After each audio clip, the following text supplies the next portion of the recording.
Hey guys, welcome to today's vlog. I think's what they call it now. Today I want to talk a little bit about art and craft shows. I love them myself, but I'm going to give you a few tips and a few heads up on things that you should know before you attempt an art or a craft show. Okay? So let's get started. First of all, I will say I have been in several art shows and festivals and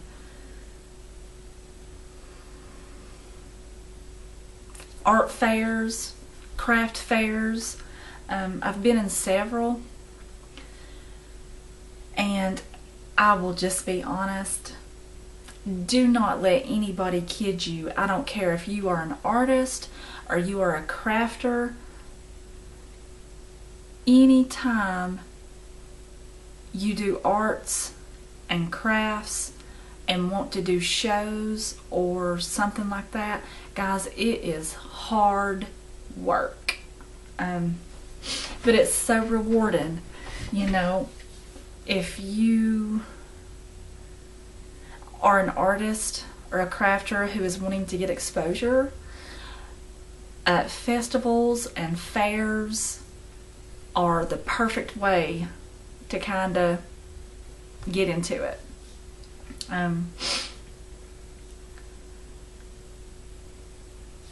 Most of the time, depending on where you live, I live in the sticks. Okay, I live in western North Carolina, and sometimes it's very I can't travel. You know, Atlanta is not that far from me. It would probably take about an hour and a half or 2 hours. I have always wanted to participate, and I think it's called Dragon Con, that they hold every September in Atlanta. I believe that's what it's called. I've always wanted to go to that and participate in that. With me being a fantasy artist, I would love to do that, but that is not in my wheelhouse. That is like a whole weekend event. But depending on where you live, check your local areas. A good place to start where it is around here is like your Chamber of Commerce, and they usually have an entire year's worth of festivals and carnivals and stuff like that that they want crafters to and artists to be a part of. One real big one that we have here is the well, first of all, the Georgia Mountain Fair. It's in Hiawassee, Georgia. That is an excellent fair. And that's only about 45 minutes from here. That's manageable for me. But, and I'll talk a little bit more about this in a minute. Another one that's even closer to me is the Fall Festival at the John C. Campbell Folk School in Brasstown, North Carolina. They have a fall festival every year, and I've done that a couple of times. And that's real good because people come for miles and miles and miles to not only come to that, because they have all kinds of artists and crafters and great food and bluegrass singers and stuff like that. And man, that's always been a real big hit, you know, around here, because people come for hundreds of miles just to go to that festival, and it's on a Saturday and a Sunday, and it's usually in the middle to end of October. It's before Halloween, but only by like a week or two. And see, we've got the leaf lookers. We call them that here. It's people because the trees up here in the mountains where I live, they turn all beautiful colors like peach and orange and red and gold and just beautiful colors. It's really beautiful if you're ever traveling through western North Carolina. Toward the end of October is the best time to travel through here if we've had a good summer and it's, you know, rain, sun. Those leaves really are pretty, but I'm getting off topic, sorry. But anyway, a lot of those people are traveling through here and stopping at that fall festival, and it's always been a real big hit. Okay, but so just check out, you know, some of your local things. We also here in the little town where I live, every Saturday, they have from April and through October, every Saturday they have like a farmer's market, and a lot of these local farmers around here take, you know, all the vegetables and fruits and stuff that they've grown and get down there on the town square, and there's usually a little bit of music sometimes, and the streets are also usually full of artists and crafters, you know, just like a show, but it's a little bit more casual.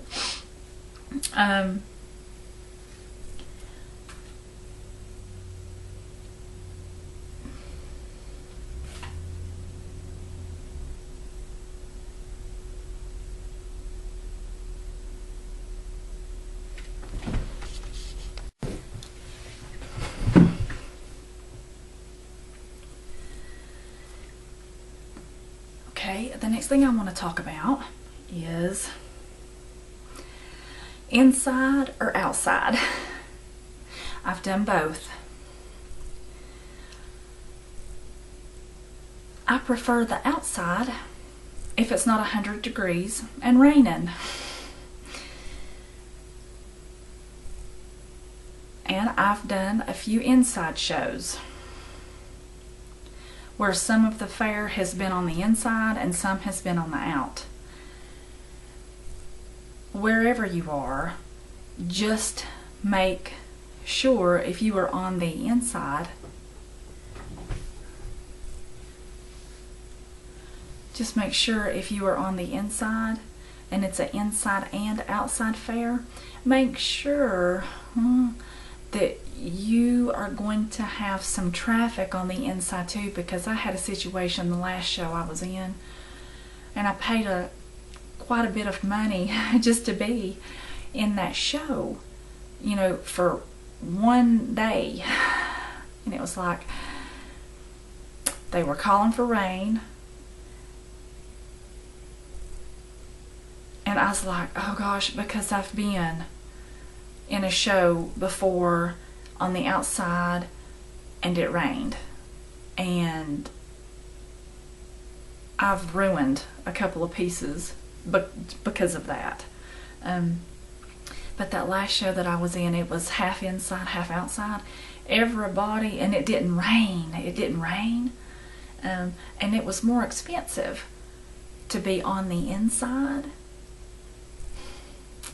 And of course, all of the people that came through there, they were sticking to the outside because it didn't rain. It was hot, but people tend to follow the flow of traffic, you know, in front of them. And finally, we had to, some of us, there was only like 6 or 7 booths on the inside. We had to start going outside and kind of yelling to people, hey, don't forget to come in here. The fair is also in here. We have artists and crafters in here. That was bad. Because I'm like, I'm not a very social person anyway. And I was like, oh my gosh, I just felt very weird doing that. But just make sure you, like I said, I've done both. I like inside, I like outside. I guess it just depends on where it is and what the weather's going to be like, you know.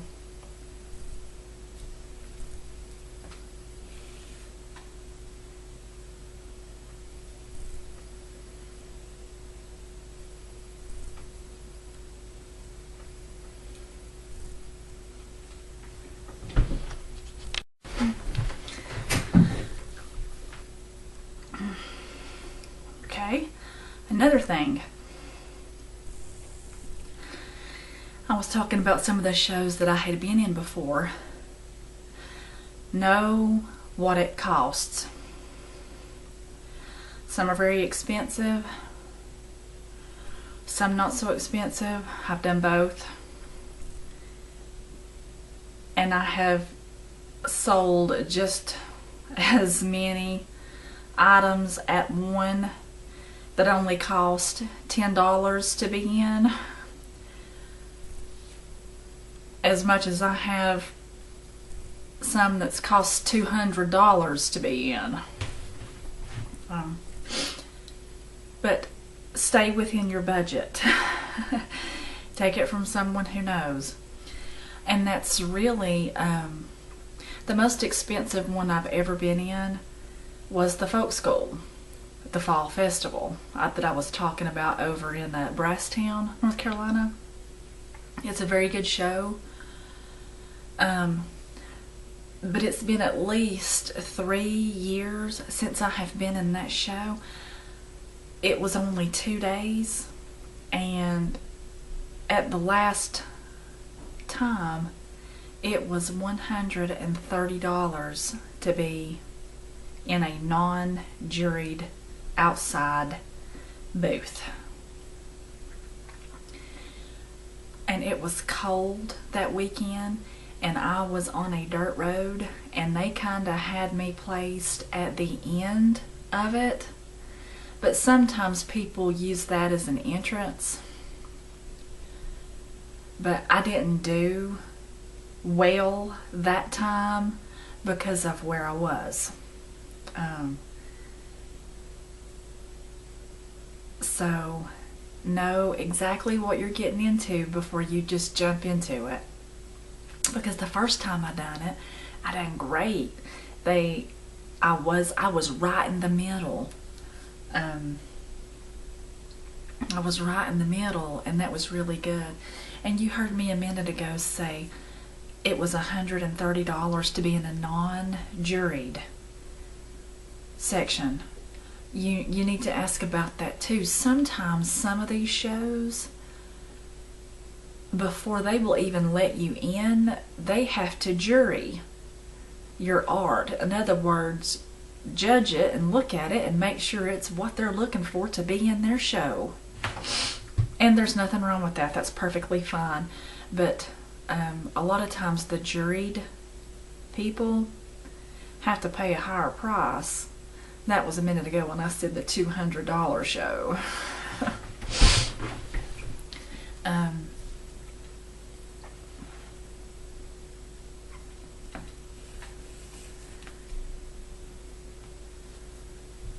Okay, know exactly what size that you have to work with. I've been in some that's like 20 by 20. I've been in some that's 5 by 10. I've been in some that's 10 by 10. And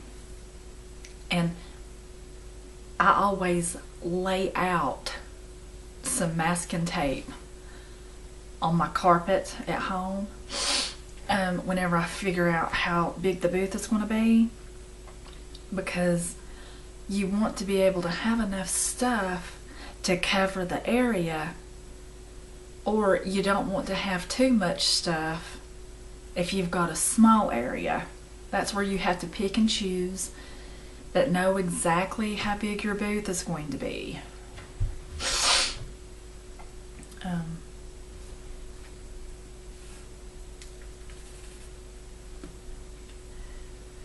It always helped me to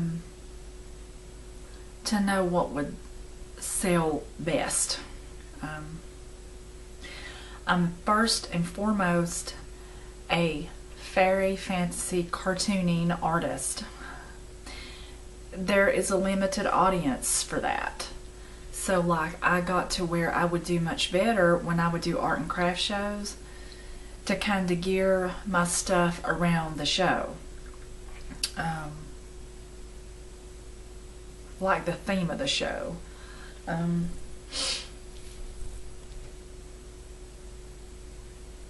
But, so in other words, I just hate to come right out and say this. When people come to Western North Carolina, they want to see something that has something to do with moonshine.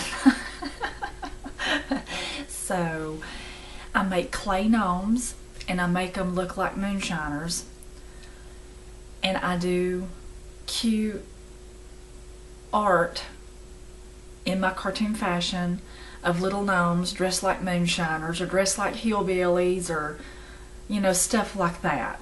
And that stuff always sells real quick because it's usually people just coming through here. But know the area and talk. It's great if you could talk to someone who had been in a show before, and sometimes it varies, because there's been times that I have been in a show and I wasn't really sure what would sell. So I kind of had my fairy and fantasy art, and then I had some wildlife colored pencils and landscapes, and some polymer clay figures, and sometimes my fairy and fantasy art, fly off the shelves like crazy. Or booth walls, I should say. So kinda, if you don't have anybody you can ask that's never been in that type of a show before, just kinda know the area and the theme of it, if it's at all possible. Now, remember I was talking a minute ago about the show, and I've never done one of those because it is hard work. An art show and a craft show, it's hard work getting enough stuff together, and it's also difficult setting up. I would probably do very well here in this area because I know a lot of people, because I've taught college and I've had so many students come through, and then I teach, I just teach some college art classes and stuff like that, so a lot of people know me in this area, and I would probably do real well.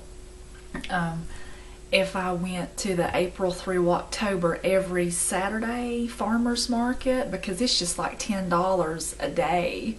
It's like real cheap. But I just don't have time right now to do that. But if you've got time to do something like that and you've got one of those in your town, buddy, I would bust it wide open every time they had one, because that's how you get your name out there. It only takes that one person buying that piece of art, that might make you famous. You never know.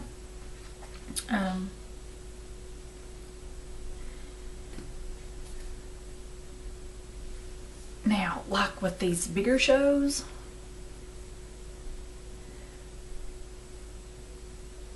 it's always the best if you can start setting up your booth 2 to 3 days ahead of time. Because trying to set up a booth, especially if you are by yourself, trying to set up a booth 2 hours before the show starts, you're going to be in trouble, because I am as fast as lightning, and it still takes me and my husband and my kids to help me set up one booth. It takes a long time. But it's always good if you can set up 2 to 3 days early, and even go ahead and leave your art and stuff in there, but you better check. Most of them, especially that fall festival that I used to participate in, they had night security guards, because so many people come and set up early. They had nighttime security guards that totally walked around and made sure that nothing got stolen or anything like that. So it doesn't hurt to ask the curator of the fair or festival or whatever if that is an option.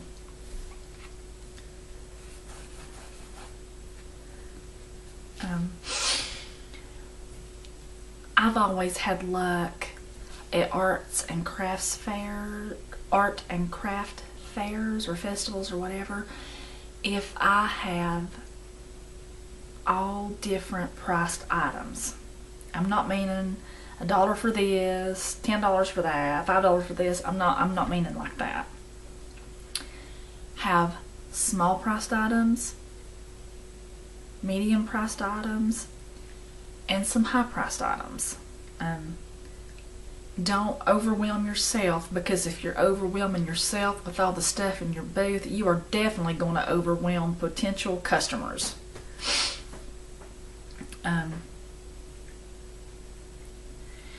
And always, always, always have you some business cards with all your information and stuff on it. Even if you do Instagram or Twitter or Facebook or whatever, any kind of social media, put that on your business card, because it is a digital age, and if you don't do social media, you will never make it as an artist. Now, my daughter told me that. She said I was kind of whining around, and then I'll get going. I was kind of whining around a couple of weeks ago, and I said I'm never going to be able to make a living being an artist because I don't do social media. And she said, yeah, and you will never make it as an artist with that kind of an attitude. She said, you're going to have to, Mom. She said, you are going to have to be involved in social media, or you will never be a professional full-time artist as a career. But anyway, so on your business card, if you've got a website, make sure your website address is on there. If you do Instagram, Twitter, Flickr, or Twicker, or whatever it's called, or YouTube, if you've got a YouTube channel, put your YouTube channel on there. That's how you get people. That's how you get a fan following base. And I will say this, if I had the time to put into it, one can make a living as an artist or a crafter if you participate in those shows frequently. Because I know a few people. I've met a few people, and I know a few people who travel year-round within 100-mile radius of where we live, and that is how they make their living. They go from one show to the next, and that's how they make their living. And you know, I look up to them, because to me, what times I've been in one, it's just hard to take down, set up. And let me give you a piece of advice. I have also, and I'm sorry, my sun, the afternoon sun, is coming in my window, so it's got my face half covered. This is what I have also started doing. I also sell online, you know, like on eBay and Etsy, and I think that's the only places I sell online. I have gotten to where I have got big plastic storage boxes, and the stuff that I don't sell online or on Etsy, I store it in those boxes. So if I ever want to do an art show or a craft show, I have got dozens of matted prints, dozens of matted original artwork. I've got stuff that's made up, you know, like bookmarks and, you know, handcrafted items, you know, greeting cards. People really like greeting cards at those craft fairs, or in my experience they have. But I have stopped selling that stuff online and have started storing that stuff in plastic containers. I got an email. Yay, I'm popular today. That's been the only email I've had all day.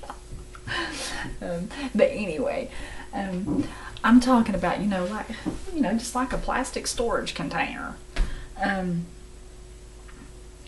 So if I want to go to a craft show or participate in an art show, I have already got plenty of stuff that I, on a moment's notice, that I can say, ooh, I want to be in this show. Is it too late for me to get in? And they're like, no, that would be great. That would be great. We'd love to have you here. I've already got all that stuff up, and I just keep it stored. And so I'll be ready to go. Just like that. So I hope you enjoyed this video, and I really appreciate you watching. And if you haven't subscribed already, I would really love it if you did. So join me next time for whatever the next topic will be. So, okay. Take care. God bless. Good luck.